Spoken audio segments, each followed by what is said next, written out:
Welcome back to the classroom. My name is Mr. Wong, and today we'll be covering question from Module 1, Inquiry Question 1, on resolving force vector diagrams. And this we're going to use the 2020 PEM Physics Question 26 paper. Now, it's only worth 2 marks, so you should only spend about 4 minutes max on this question. So let's look at this. We have 3 forces acting in the diagram below in equilibrium. When we say something is in equilibrium, that means that the net force is equal to 0. Now we can see that in this diagram we have multiple components, but we're saying that both the vertical component and the horizontal component will all add up together to equal to 0. That's what we mean by equilibrium. In this question it says determine the magnitude of the unknown force. So this is our unknown. Let's work out how to calculate it.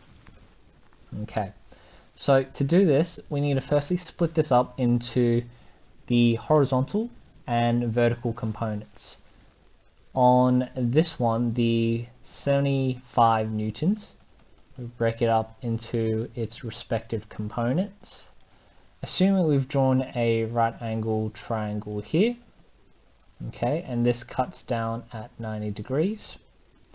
And we also have a second one that also cuts down here, and this is also at 90 degrees. So the first thing is work out what angle we're dealing with, and then we can solve for the components. Okay, so we know by drawing this arbitrary line where it intersects, this is 90 degrees, this is 90 degrees here. So if we do a quick subtraction of this angle here, that would be 135 minus 90 degrees, and that means the angle here is 45 degrees. This angle here would be 15 degrees. I'll put it in different color orientation so we know that we're dealing with 2 different components. So this component here, and then this one we have up here. Okay, so the first thing is we know that the equilibrium means that the net force is equal to 0, which means that this component up here and this component up here, these two, this one and this one, the net force in sort of the y component is equal to 0. So we don't need to consider that. The reason being is this unknown force only has an x component. So because this only has an x component, we're only really concerned with this force here and also this one over here, which I'll also highlight differently. And so we're dealing with this one over here as well.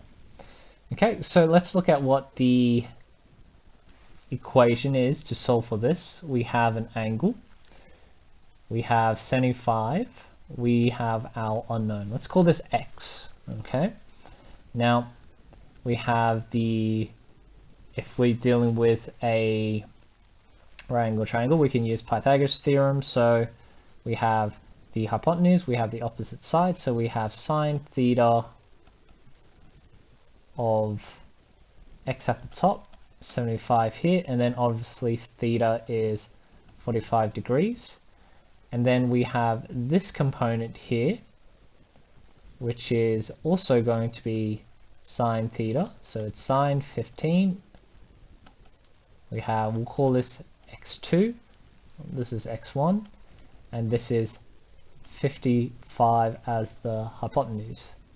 Okay, now these two, when they add together of the x1 and x2, that will be the same magnitude as this one over here, which we'll call x3, because they should add up together to make 0. So let's do the calculations. Okay, so we're saying that x3,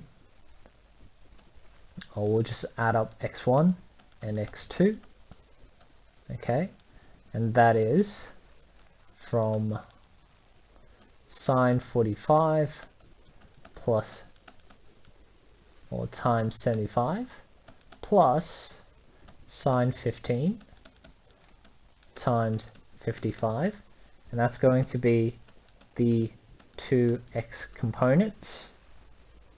So let's look at what the force is. So that gives us an answer of about 67.26805 newtons. Now, because the net force is equal to 0, that means that x3 is going to be equal in magnitude to x1 plus x2. So x3, if we do approximation of 3 sig figs, is 67.3 newtons, and this is going to the right, while as x1 plus x2, that is going to the left hand side. Okay, so that's how you do the answer for this kind of question. Hopefully you found it useful. Give a like to support more videos, and I'll see you next time.